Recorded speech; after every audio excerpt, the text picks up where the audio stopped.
facilmente para o crime. Vítima da família, da sociedade e de si mesmo, prepara-se para ser hóspede certo das casas de correção. Distribuir aos filhos, conscientemente, as tarefas diárias é ajudá-los a se realizarem humana e espiritualmente. Ocultar do marido as exigências deles é dar mostras de falso amor materno capaz de conduzi-los à perdição. Ilusória liberdade. Atualmente é a quem abuse da influência, e arrastando os incautos à liberação fora da ordem, com força de liberdade, entrega-os a toda sorte de caprichos e fantasias. Esbanjar dinheiro, comer e dormir fora de horas, fugir das aulas, não ser assíduo ao trabalho, tudo isso é anarquia. Liberdade refere-se ao que é individual, preferências e gosto. Desde cedo a criança revela as preferências. Por que obrigá-la a tomar o leite com açúcar, se ela o repele?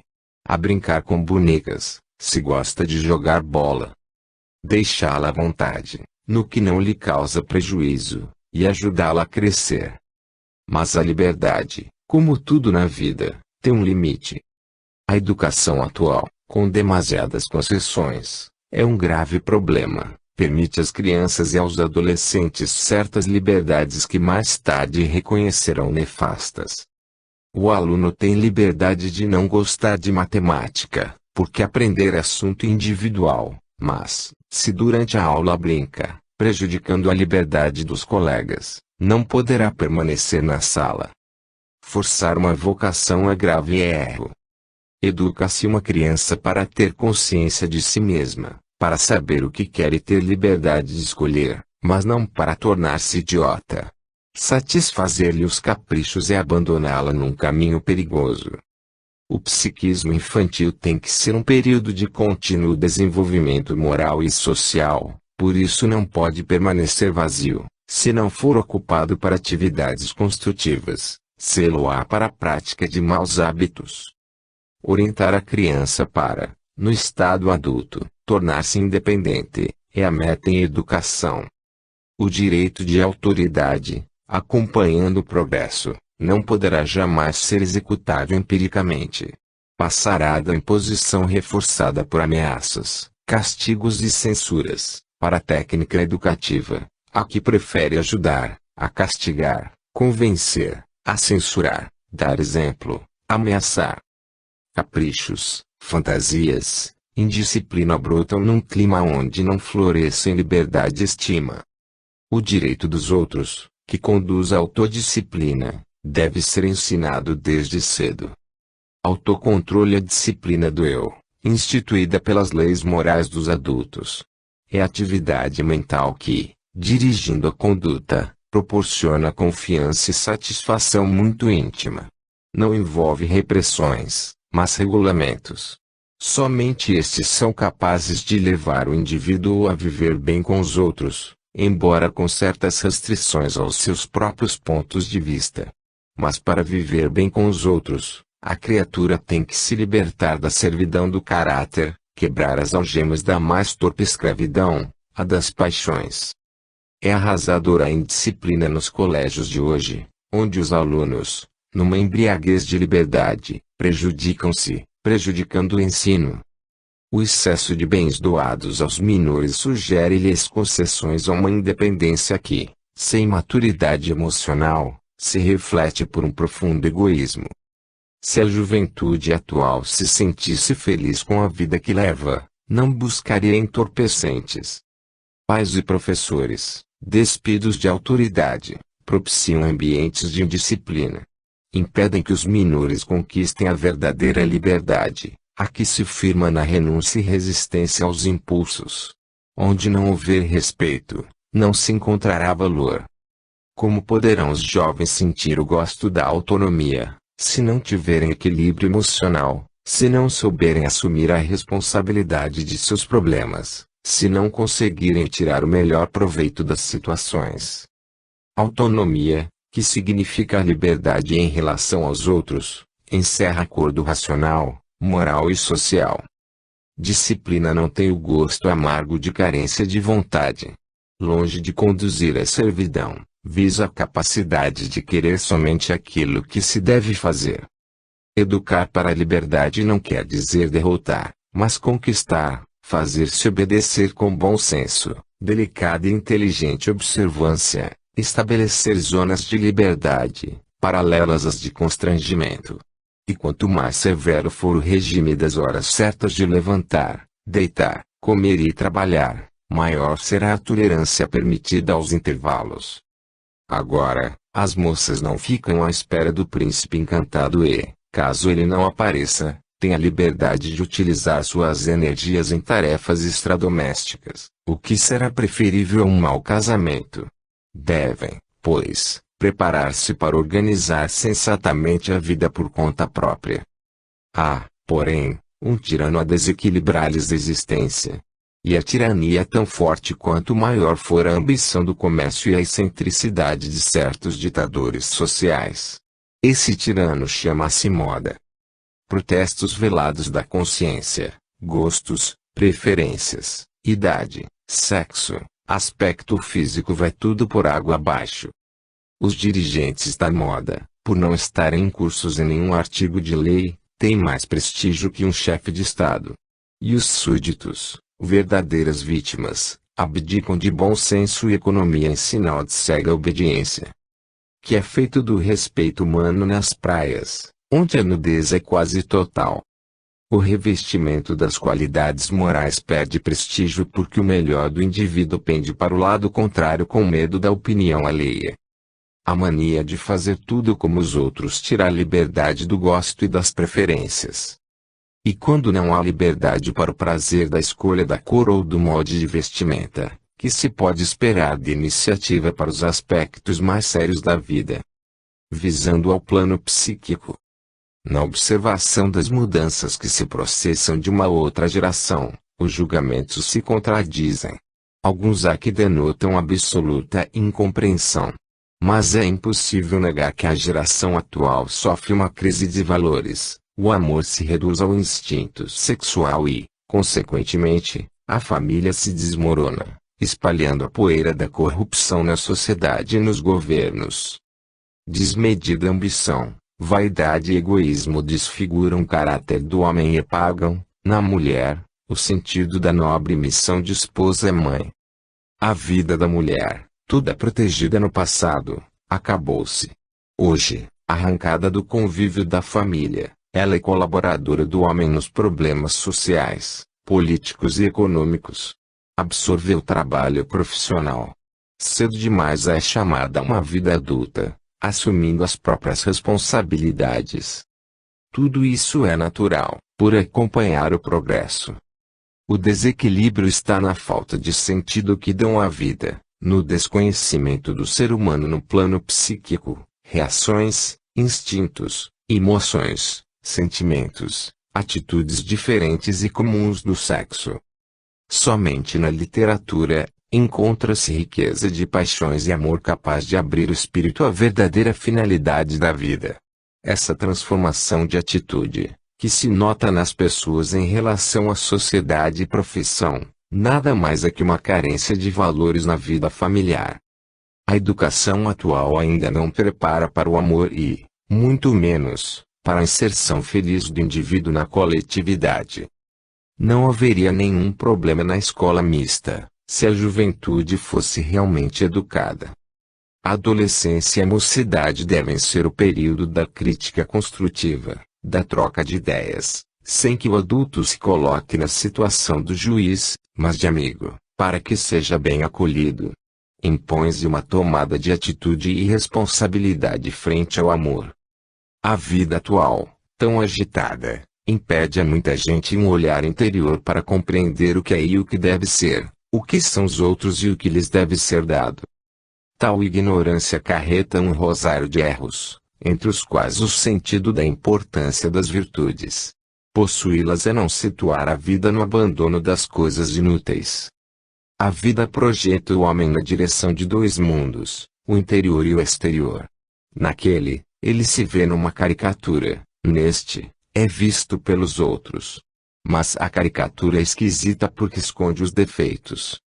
Há, então, Necessidade do conhecimento de si mesmo para conseguir aprimoramento moral e espiritual pela extirpação dos vícios. É lamentável que a família, muita vez, estrague o indivíduo através de um endeusamento doente que projeta uma imagem distorcida, evidenciando qualidades apagadas e empanando defeitos evidentes. Os exemplos andam espalhados aos milhares, mas somente são vistos pelos olhos observadores. O amor conjugal ainda está na fase de responsabilidade infantil. O verdadeiro, o amor adulto, faz compreender que se deve aceitar o ser tal qual é e não como se desejaria que fosse.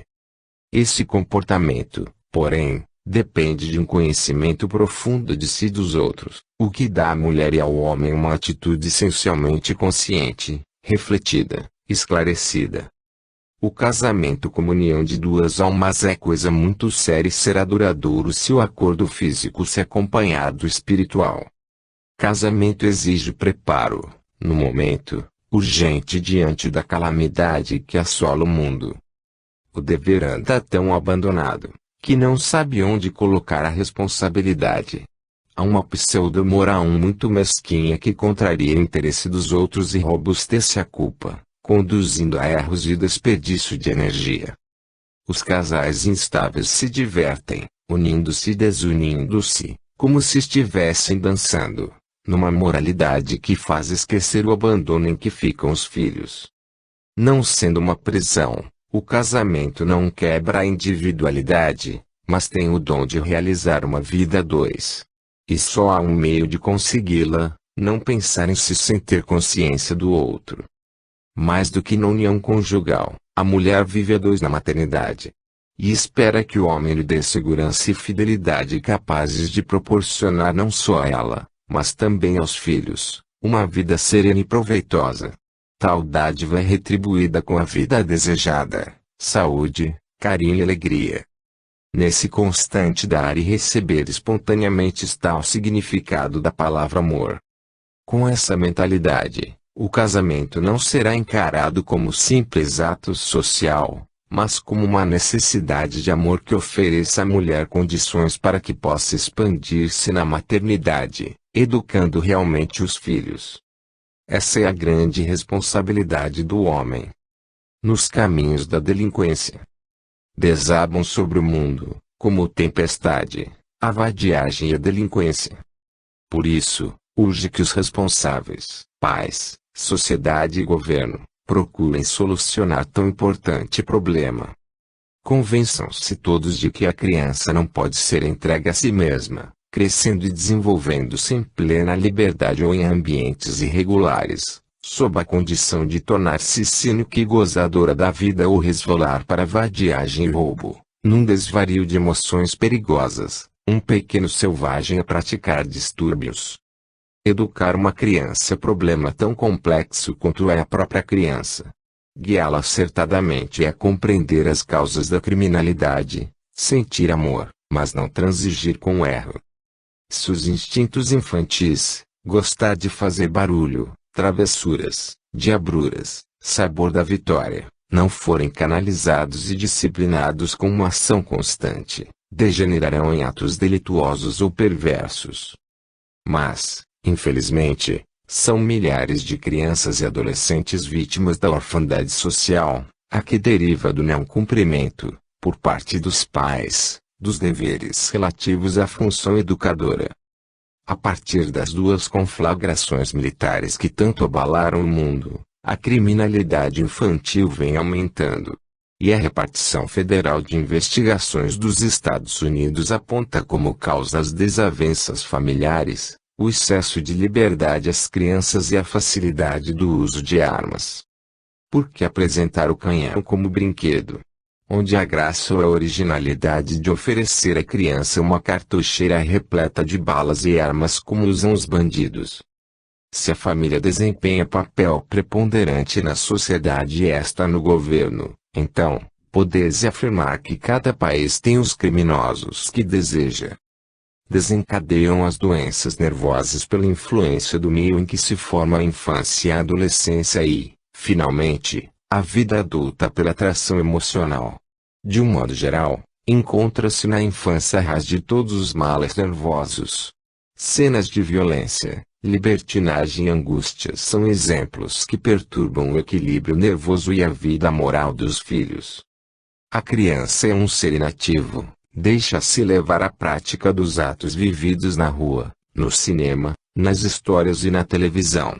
O adolescente, uma criança com foros de adulto, assiste, atualmente, com inteira liberdade, aos espetáculos degradantes do pansexualismo, entrega-se ao aviltante vício da maconha e de outras drogas congêneres.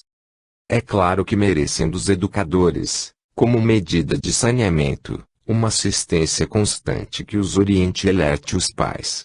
Só assim se poderá mostrar ao mundo o rumo que toma a educação no país.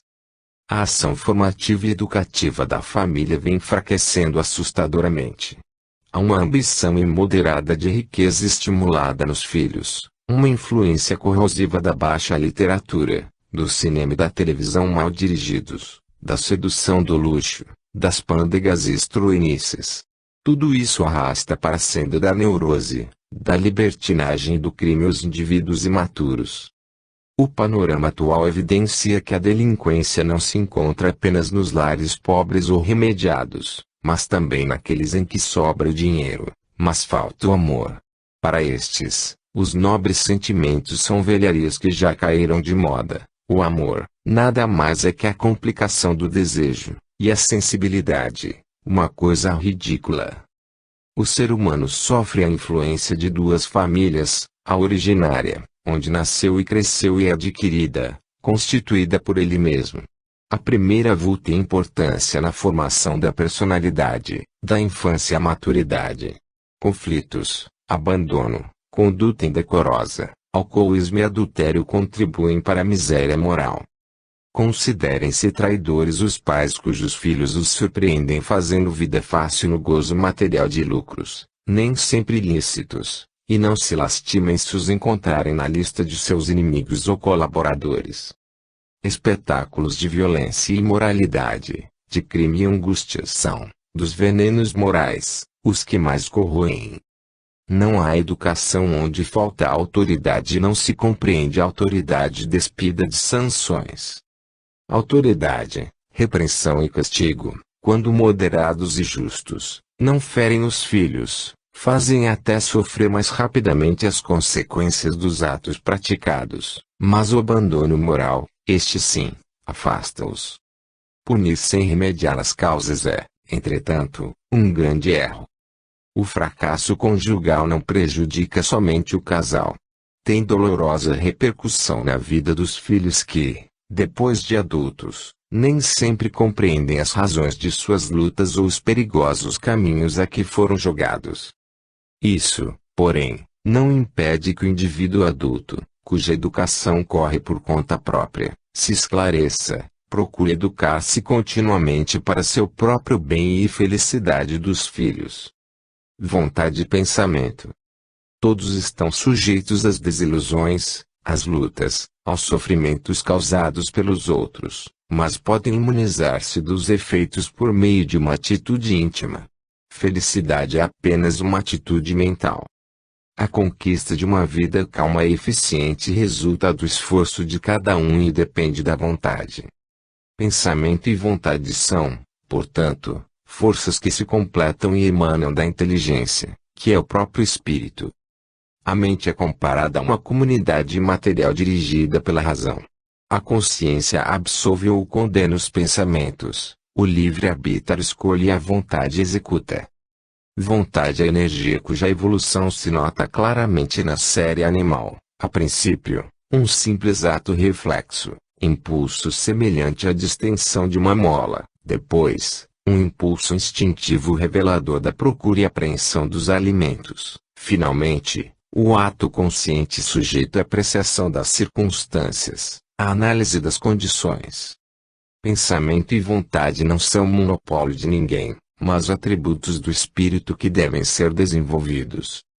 Vontade, no sentido próprio, não significa apetite, simples procura da satisfação de um desejo, submissão às solicitações orgânicas, mas oposição, resistência aos erros. Vontade é pedra fundamental de caráter. Tenho vontade de chorar ou de sonhar com o número do bilhete que será premiado são frases que exprimem apenas simples desejos. Mas, tenho vontade de ajudá-lo, embora lhe reconheça a rebeldia, isto sim, é possuir vontade. Dirigir-se com os olhos do espírito, apreciando os fatos com raciocínio e serenidade, tirando dos acontecimentos lições para o futuro, prosseguindo sempre no cumprimento do dever, sem desfalecimentos nem comodismos, é possuir uma vida fecunda, é ter uma vontade forte. O contato com a natureza e a leitura de boas obras proporcionam estados de tranquilidade e bem-estar. O amor à vida, às pessoas e a tudo que nos cerca é a atitude de quem quer viver bem. Atrair forças superiores é pensar bem, repeli-las com desejos de vingança, sentimentos de ódio, inveja ou maledicência e arruinar-se física e espiritualmente. A vida é imutável. Não assegura uma felicidade sem nuvens, por isso cada um deve construí-la conscientemente com o que é e com o que tem, arrastando erros e decepções, abandonando ressentimentos, mas chegando sempre a um fim. Ressentimentos são a causa de muitos males. Pela educação da vontade resultante do raciocínio é que o homem adquire o hábito de compreender os deveres consigo, com o próximo e humanidade. Carta íntima. Meu caro lamentador. Queixando-se de tudo e de todos você vem revelando lamentável falta de confiança em si sugerindo a ideia desta carta. Ela terá o valor de uma pessoa amiga a fazer-lhe esta proposta. Vamos utilizar o raciocínio.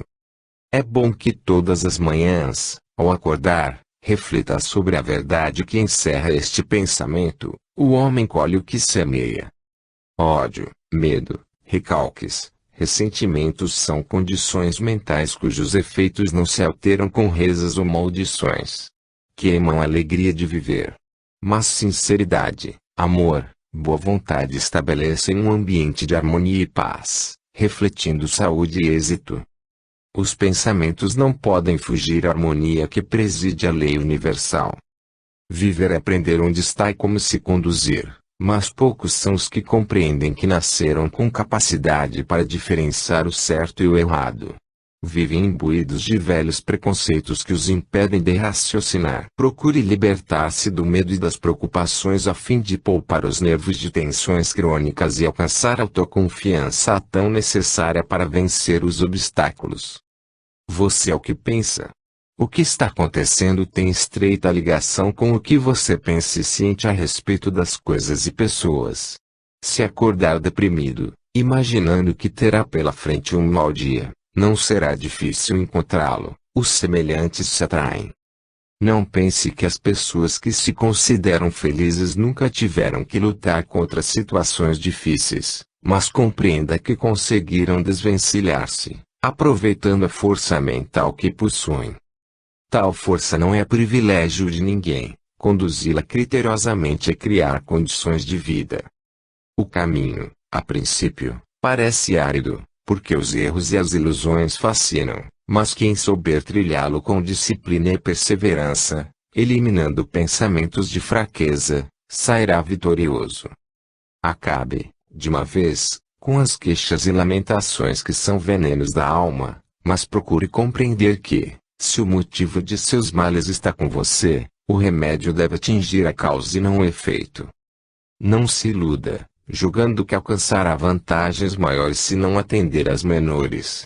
Mude a maneira de encarar a vida e as pessoas, torne-se digno de melhor ambiente e situações favoráveis, observe como tudo mudará. Mostre inteligência, não se aproveitando do mal, não degradando o que possui. É inútil desejar mais tempo se não souber aproveitar os poucos momentos de que dispõe. Pobreza, falta de tempo, pouco descanso serão obstáculos ao seu progresso, se você se revestir de uma carapaça de preguiça. Em toda situação desfavorável há sempre uma semente de virtude. Procure, trate dela com carinho, faça florescer para não tornar-se escravo dos vícios e das paixões. Não considere felicidade somente a posse de bens materiais. Os ricos passam também por situações desagradáveis e inúmeras vezes são mais infelizes que os pobres. Afortunados são os que sabem livrar-se do medo, controlar as preocupações, manter o equilíbrio emocional embora sob pressão. Você conquistará simpatia, se souber libertar-se dos mesquinhos sentimentos de egoísmo e obstinação. Perdoe-me se lhe explico que, empregando a palavra obstinação, refiro-me à persistência no erro. Se os erros do passado não o deixam sossegar, procure evitá-los.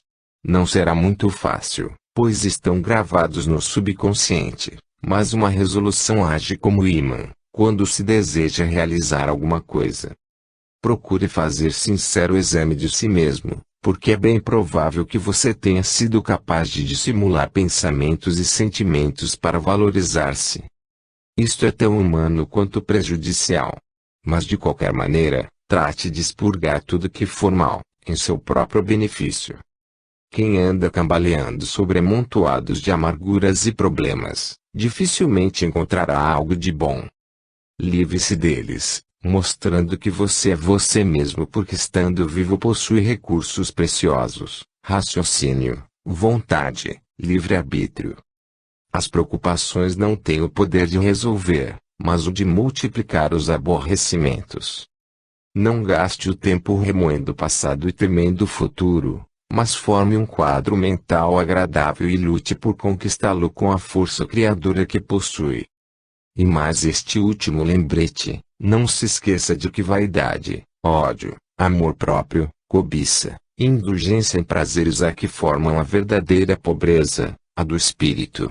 Mas, à medida que os se vão eliminando, cria-se uma força irresistível e conquistadora de progresso na marcha gloriosa para a eternidade. A estabilidade conjugal.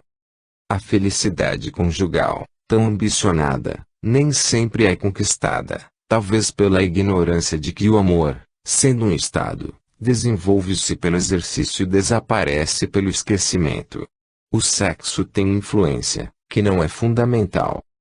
Se felicidade é estado de espírito, só pode ser adquirida por meio de hábitos valorosos.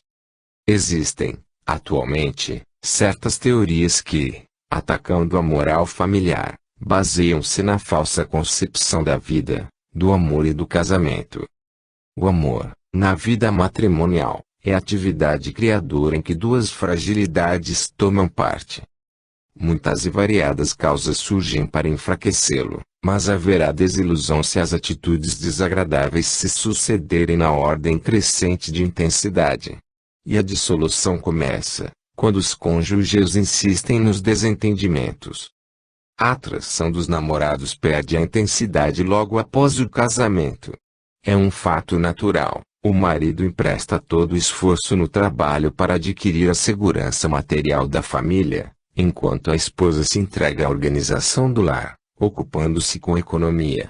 São atividades louváveis que redundam em benefício de ambos. Ao se casarem, os noivos estão no firme e elevado propósito de conservar o amor, defendendo-o contra o mundo, mas os recém-casados não imaginam que são como as crianças que se perdem no caminho. Amor é como medo, o exercício desenvolve, desvanece o esquecimento. As turbulentas emoções anteriores ao casamento devem ser substituídas por circunstâncias favoráveis aos laços de dependência recíproca, embora as complicações da vida atual concorram para perturbar uma existência a dois. Não tenham os solteiros a ilusão de que vão encontrar no casamento um companheiro, esposa ou esposo, sem defeitos, embora o limiar seja precedido de reflexão sobre a escolha. O que vale mesmo é o bom entendimento, a perseverança de atividades morais, de correção, de aperfeiçoamento mútuo. Casamento é subida em busca de felicidade recíproca, apoiados um ao outro. Um lar feliz exerce admirável poder de radiação cujo calor não se estende somente à família. Repercute também na sociedade através das relações mais próximas. No lar, a conquista da felicidade tem o elevado preço de coragem para ascender à perfeição.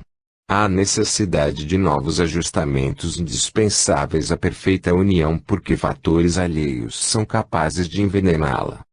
Na união conjugal, a vida alcança pleno desenvolvimento, quando os cônjuges, num gesto refletido e voluntário, se dão alegremente apesar dos sacrifícios. Casamento exige tolerância e muita compreensão.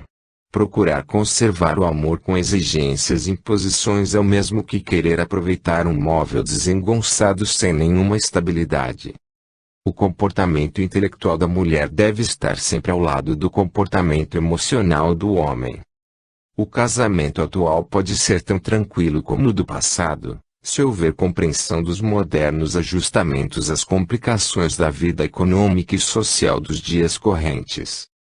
Hábitos adquiridos anteriormente ao casamento constituem obstáculos, se visarem vantagens pessoais. Matrimônio é a unidade de duas metades desiguais e dependentes. Quem se casa, tendo em vista a tornar-se independente, não tem concepção de casamento.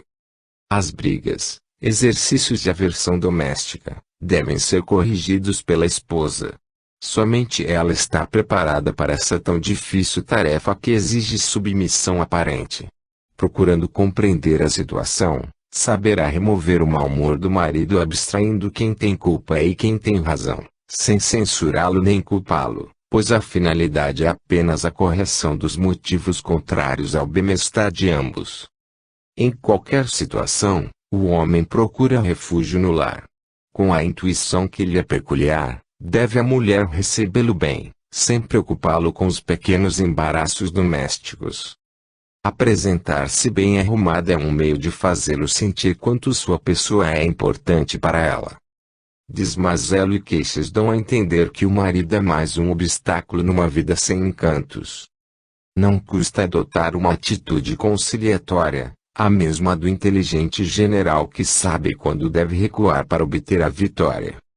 Tendência muito perigosa é retribuir cólera com cólera, é dar muita importância ao amor próprio. O destino é seu. Meu caro leitor, embora você não compreenda ou não queira compreender, a vida só tem sentido para aqueles que sabem o que querem e para onde se dirigem. Outros andam às tontas, em busca de saúde, alegria e solução de seus problemas, sem atinar que tudo de bom e digno pode ser conseguido através do pensamento. A culpa da inferioridade está no próprio indivíduo, por isso não adianta queixar-se da sorte ou dos outros. Importa, porém, uma avaliação sincera das falhas e erros antes de dar novo ritmo à vida. Nada de bom se consegue sem esforço, raciocínio e boa vontade. A maneira de pensar é a faca de dois gumes. Se for errônea, conduzirá para trás com a mesma facilidade que levará para frente se for correta. Os caminhos são abertos, os meios são acessíveis a todos, para que a vida corra normalmente, mas é preciso procurá-los e saber conquistá-los. A lei fundamental da compensação não falha, quando as reações estão certas. A situação do momento depende, em grande parte, do modo por que a pessoa vem pensando e agindo durante a vida em relação a si e aos outros. Os fatos não se sucedem por acaso. O ser humano retém no subconsciente o conjunto de causas e efeitos decorrentes da maneira de pensar e sentir. O subconsciente é o grande reservatório de energia que, aliado à força de vontade, forma a personalidade. Ter personalidade é saber por onde anda, aonde deseja chegar, possuir equilíbrio.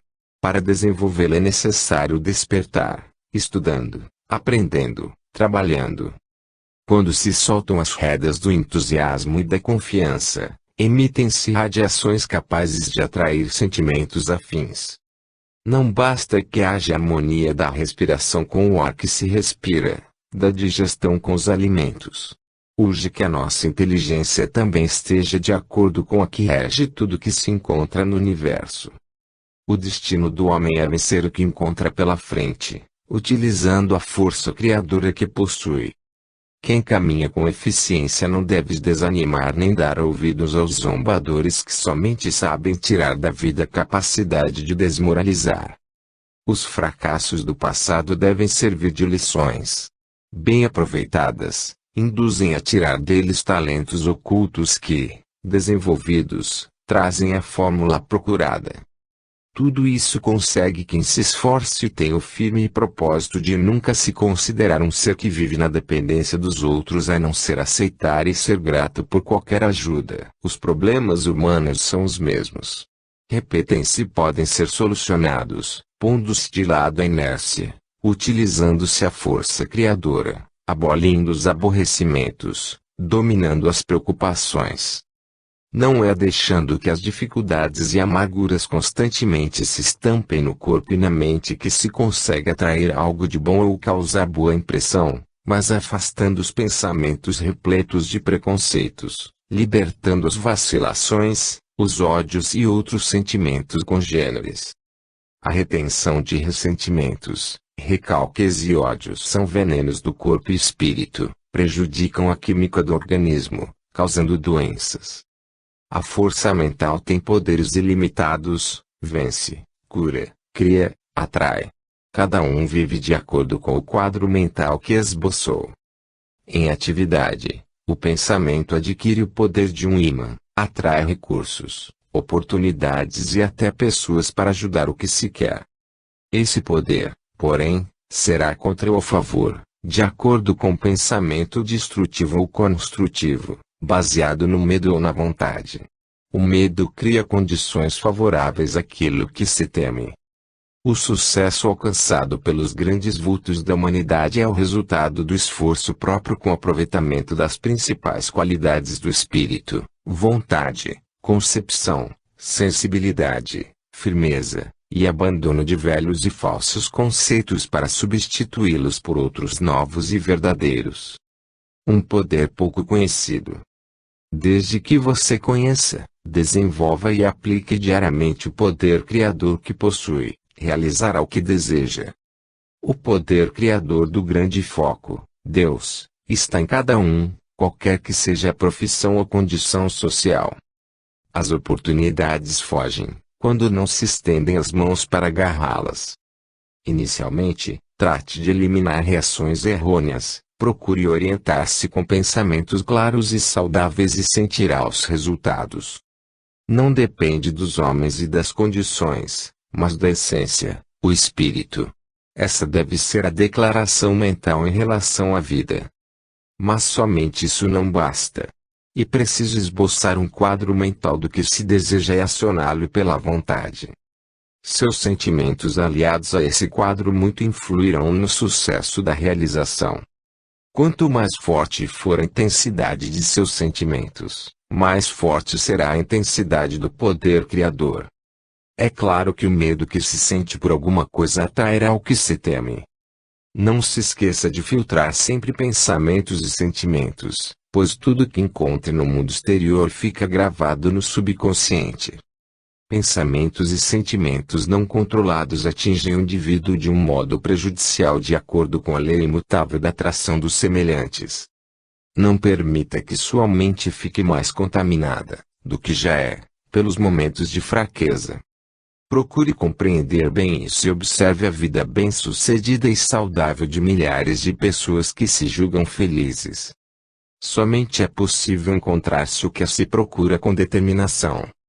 Estabeleça um plano para a realização do que você deseja, faça-o progredir através da imaginação e de ações corretas aplicadas às próprias necessidades, fertilize-o com entusiasmo, trabalhe por ele continuamente, pois a repetição tem muita força.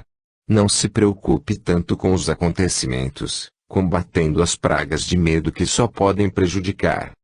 Todos os seres humanos são sujeitos às mesmas influências e vibrações independentes de raça, lugar ou condições. Procure conhecer-se como força e matéria. O corpo físico é uma verdadeira máquina eletroquímica de grande sensibilidade da qual o espírito necessita para as experiências necessárias ao desenvolvimento. O espírito se comunica com o corpo através dos próprios atributos e só o abandona quando o encontra danificado ou sem utilidade. Não é de hoje que a humanidade sente a imortalidade da alma, Mas o que se não pode negar é que existe um mundo luminoso, além dos 5 sentidos físicos, tão real como o mundo em que vivemos. Toda a vida é o começo de uma experiência contínua que evidencia a existência de uma inteligência universal, Deus. O subconsciente, intermediário entre o corpo e o espírito, guarda os sentimentos a respeito de coisas e pessoas, os quais vão tomando força à medida que passa o tempo, a não ser que haja um conceito que o altere. Os conhecimentos, valorizados pela educação e reflexão, aí são retidos não só pelas experiências como pela intuição que não tem limites no tempo e no espaço. O subconsciente tem capacidade e força para realizar qualquer trabalho. Do universo lhe vêm percepções de coisas que jamais poderiam chegar por si. Esse é um alto poder somente conseguido por pessoas cujo desenvolvimento se torna capaz de dirigi-lo. Todas as funções do corpo, inclusive o funcionamento dos 5 sentidos, são controladas pelo subconsciente, que não dorme. Tem um trabalho contínuo que somente é perturbado pelo medo, preocupações e fortes emoções. Um grande aborrecimento tira a vontade de comer, um momento de raiva produz falta de ar e batidas fortes do coração, um estado crônico de irritabilidade cria úlcera. Urge, portanto, que se tenha muito cuidado com os pensamentos e sentimentos para manter a regularidade do subconsciente e a normalidade da vida. Educar é educar-se. Atravessa-se a época do livro. É pena que esse progresso não acompanhe a noção de dever e responsabilidade, testemunhos da vida. Os pais se preocupam com a instrução, mas deixam de lado o maior presente que podem oferecer às crianças, momentos de alegria e amor com sua presença. Amor é força criadora, estimula a alegria de viver. Esquecem-se também os pais de cultivar nos adolescentes capacidades morais, base da formação de um caráter forte que permita o conceito de si e dos outros. A indisciplina reinante nas escolas revela amarga pobreza de educação. É triste ao professor gastar energia dia a dia, tentando estimular o gosto pelo estudo e o apreço pelas coisas importantes da vida a um grupo desatento, conversador e sem ideal. Isso é o que acontece em certos casos, mas é frequente aos maus professores. Convençam-se os educadores, pais ou professores, que educar é educar-se. Quanta gente existe completamente desajustada no ensinar e aprender, não por inteira incapacidade, mas por falta de esclarecimento e reflexão. A sociedade anda tão corrompida, que está a exigir que a educação não se limite ao lar e à escola, mas a todos os ramos de atividade. A situação do mundo reflete bem a perda de respeito por si, pelo próximo e pela vida. Quem sofre a influência de um meio ambiente digno, aprende e ensina dignidade. A falta de interesse gira em torno da corrupção. Não habituar-se ao trabalho é cultivar o tédio e incentivar os vícios. Cumpre aos pais o dever de zelar pela formação do meio ambiente, procurando atividades sadias e interessantes capazes de proporcionar à juventude um mundo de valores superior ao mundo de conhecimentos. O papel da família é neutralizar as más companhias que tanto concorrem para a independência com brutalidade. Não são poucos os espíritos torturados, os caracteres deformados, frutos de uma educação dada por pessoas desajustadas, embora boas e bem-intencionadas. É preciso que se vejam os adolescentes com os olhos da consciência. Eles não possuem outros defeitos que não sejam ignorância sobre o valor da vida, frivolidade e inexperiência. Verdadeiros e odiosos defeitos pertencem aos adultos que chegam a desenvolvê-los como virtudes. Salienta-se presunção, covardia e ociosidade de corpo e espírito. É claro que se encontram jovens elevantemente preguiçosos, insensatos e até cruéis, mas o são pela própria idade e abandono em que se encontram, o que não acontece com os adultos, pela força do hábito ou do cálculo. O problema da adolescência é, em grande parte, o de adaptação ao meio. Essa adaptação não será conseguida, enquanto os adolescentes se comprazerem na mediocridade de pensamentos e paixões, querendo que seus desejos se realizem de maneira fulminante, tornando-se imensamente ingênuos quando supõem que podem abarcar a complexidade dos problemas políticos e sociais. O de que precisam é um meio honesto, sádio e inteligente que os ajude a orientar-se.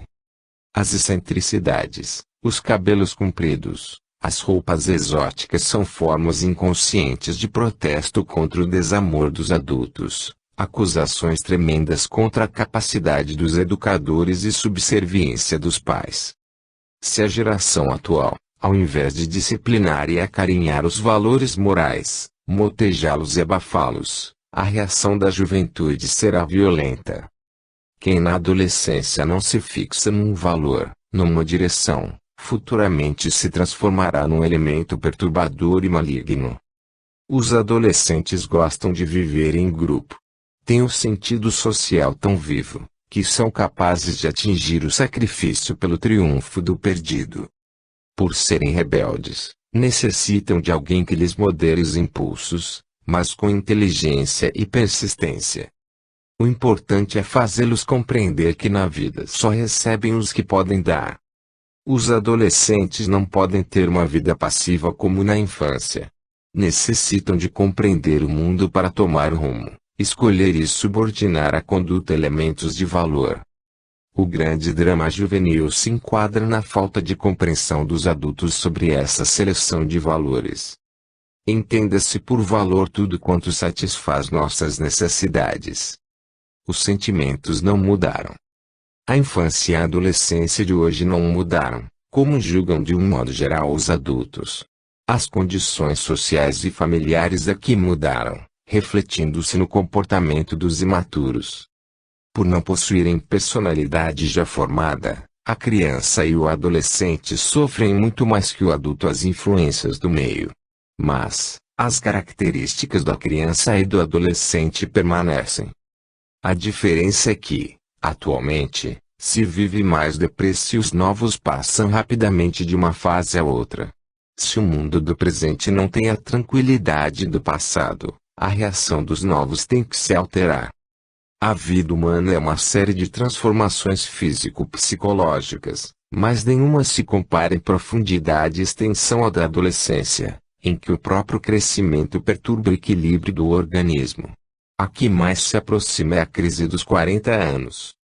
O esforço empregado pelo jovem para reunir os elementos de uma vida adulta pode provocar verdadeiro desequilíbrio, que chega a tomar o aspecto de doença. A adolescência é uma fase difícil por ser a idade em que desperta a hereditariedade e revela-se o atavismo. Uma das modalidades do atavismo observa-se através do subconsciente que conserva, guarda e retém caráter adquirido pelo espírito em vida anterior, próxima ou remota. Quando tais heranças são contraditórias, surgem as crises de inadaptação, rebeldia, imoralidade antes escondidas. Qualquer fato é capaz de provocar uma neurose psíquica. Não são poucos os exemplos de mudança de caráter no adolescente. Em certos casos, a confluência das linhas paterna e materna não se faz serenamente. Um adolescente, antes econômico, pode tornar-se pedulário. Um caráter submisso transforma-se num hostil. Existem casos frisantes, embora raros, de um aluno, inteligente na infância, estacionar intelectualmente na adolescência.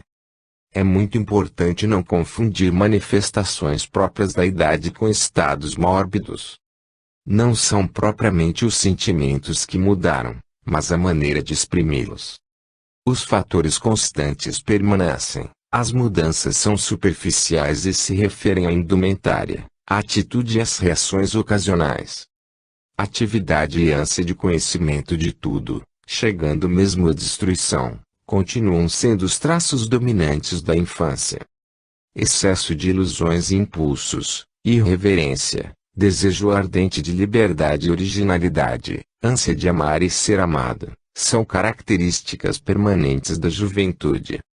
A criança do século passado, por não sofrer a influência do rádio, cinema, televisão, automóvel e avião, Não podia ter a mesma mentalidade aparente da criança de hoje. Em todas as épocas, os jovens têm tido modelos que chegam a transformar-se em ídolos. Se a idade, o atavismo e a herança biológica influem na vida do indivíduo, conclui-se que no mesmo lar, tendo recebido a mesma educação, definem-se os caracteres. Mas apesar disso, a educação, ao invés de perder, ganha prestígio, pois é capaz de corrigir defeitos morais e insuficiências desde que se empregue um método para cada temperamento, mas com persistência e sinceridade. Embora não se possa evitar a crise da adolescência, é possível atenuá-la pela disciplina de vivências juvenis. O perigo está dentro e será maior se o adolescente não encontrar ao redor de si o equilíbrio de que necessita. Com maus modelos de programas de rádio, televisão e cinema, que desnorteiam e deseducam, será dificílimo preparar uma geração equilibrada de corpo e espírito. A vida atual é agitadíssima, viagens, passeios, fins de semana movimentados, casa invadida, de manhã à noite, pelo rádio ou pela televisão, tornam-no obsessiva. Rádio e televisão são recreações passivas que conduzem à ociosidade e à preguiça mental. Nesse meio ambiente restará tempo para estudar e meditar? É possível ter a juventude ideais, se não tem tempo para refletir? Acresce a tudo isso a deformação que sofre a vida infanto-juvenil com a dissolução progressiva da família e a morte da comunidade doméstica. O aumento da criminalidade juvenil denota uma civilização amoral. Afeto e compreensão dos adultos serão a melhor maneira de estabelecer uma união salvadora entre o progresso e a tradição, entre a juventude e a maturidade. Mensagem à mulher. Pudor não é preconceito, criação do homem puramente artificial. É um sentimento que distingue a espécie humana e, na mulher, representa zelo pela honestidade física, respeito por si e pelo nome dos seus. Os que defendem a teoria de saber tudo, olhando de perto, provam que jamais sentiram vontade de guardar contato com as forças superiores, de esforçar-se por eliminar tudo que se opõe ao verdadeiro desenvolvimento. Embora sofra a influência de opiniões que divergem segundo a educação, o temperamento e sistema doutrinário, é um sentimento inato, reconhecido até pelos materialistas, se usarem de sinceridade. É bom que saibam todos aqueles que o consideram como atitude burguesa, que as civilizações decaem quando nas sociedades impera o impudor. Em tal situação, a Roma antiga profanou a nobreza do casamento, corrompeu a raça, degenerou a família. O pudor, tão antigo quanto a humanidade, encontra-se entre os povos mais atrasados embora conforme graus diferentes. Tem função, além de humana, social, pois ao desaparecer desagrega a sociedade e rebaixa o povo. Considerado na forma mais evoluída, não tem apenas características sexuais, orienta-se também no sentido da dignidade humana. Entrelaçados, tais aspectos formam a verdadeira atitude moral. A moda e a luxúria são seus fortes inimigos. O pudor, que existe nas comunidades onde os costumes são mais puros, entendido como problema social, reclama o policiamento das civilizações. Em tudo na vida há sonegação. Existem mulheres que, com rara habilidade, simulam pudor para valorizar-se, agradar ao homem, conquistá-lo. Isto prova que o impudor é que as inferioriza. Na puberdade, em que o sexo se manifesta de modo decisivo, pudor é a mola instintiva do freio. Normalmente a adolescente dá muito valor ao corpo e presta muita atenção e cuidado ao vestuário, procurando exibir as formas de um modo discreto ou escandaloso, segundo a orientação familiar.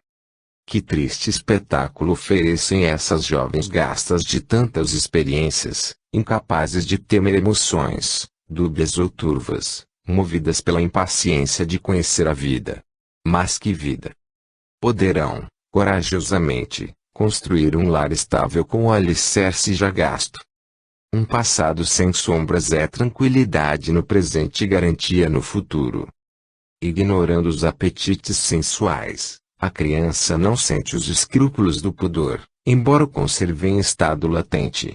Por isso mesmo desde cedo, deve ser educada na defesa dignificadora da vergonha, não expondo os órgãos aos olhares estranhos, não satisfazendo as necessidades corporais em público, não proferindo palavras de baixo calão como gracejo. A vida atual permite à jovem a prática de esporte, liberdade de cultivar amizades, escolha de trabalho fora do lar, estudos, viagens, encontros, mas todas essas vantagens conspiram para caluniá-la, para expô-la ao ridículo, se não for educada, se não souber lutar contra os assaltos à dignidade, evitando tudo que vá de encontro à sensibilidade. O mundo de hoje encerra uma série de transformações, mas as mutações também têm limites sem os quais passam a ser ilusórias quando não se tornam motivos de confusão e perturbação. A par de todas as transformações, existe também o que é substancial e perene. A posição da mulher no mundo assume tão grande responsabilidade que talvez ela mesma desconheça. O impudor, que está graçando como epidemia, provocará desequilíbrio nas criadoras forças femininas, conduzindo o mundo à grave situação de suprimir mulheres sem conseguir criar homens. O homem partícula universal. Quanta gente passa pela vida sem ter, realmente, vivido por falta de conhecimento de si do universo. O valor da vida é bem elevado, pois inclui, principalmente, coragem, vontade, esforço e reflexão. O homem é uma miniatura do universo, força revestida de forma. Como partícula da inteligência universal, Deus, cada criatura possui um poder criador. O essencial é conhecê-lo, desenvolvê-lo e fazer dele bom uso. Os pensamentos não param, movimentam-se sem interrupção para dentro e para fora do indivíduo. O que de bom ou mal irradiam, espalha-se pelo mundo e em grande parte unem-se a outros por afinidade, acionados pela vontade. Não dependem de tempo nem espaço. O mundo, portanto, está repleto de pensamentos bons e maus, cujas vibrações se refletem na consciência individual, produzindo efeito. É indispensável evitar os pensamentos resultantes de reações emocionais errôneas, que só poderão prejudicar. Pela repetição do modo de pensar, cada um pode subir ou descer. A personalidade de Helen Keller, cega, surda e muda, é uma afirmativa de quanto é capaz de aperfeiçoamento o ser humano, quando age espiritualmente, vencendo todos os obstáculos que se prendem à debilidade do instrumento físico, o corpo. A marcha dos séculos vem assistindo ao desenvolvimento da potencialidade mental do homem, com a qual, nos primeiros tempos, ele nem sonhava. Mas a luta contra as formas de vida para sobreviver, apesar da desumanidade dos próprios semelhantes, é a prova das forças superiores com que pode contar. Os que possuem a percepção desse poder são dotados de coragem, autoconfiança, autocontrole, idealizam o futuro e caminham ao seu encontro, fazem parte dos renovadores do mundo, beneficentes da humanidade. Os que não pensam seguem-lhes os passos. O poder criador do homem é a faculdade extrasensível e parte do universo.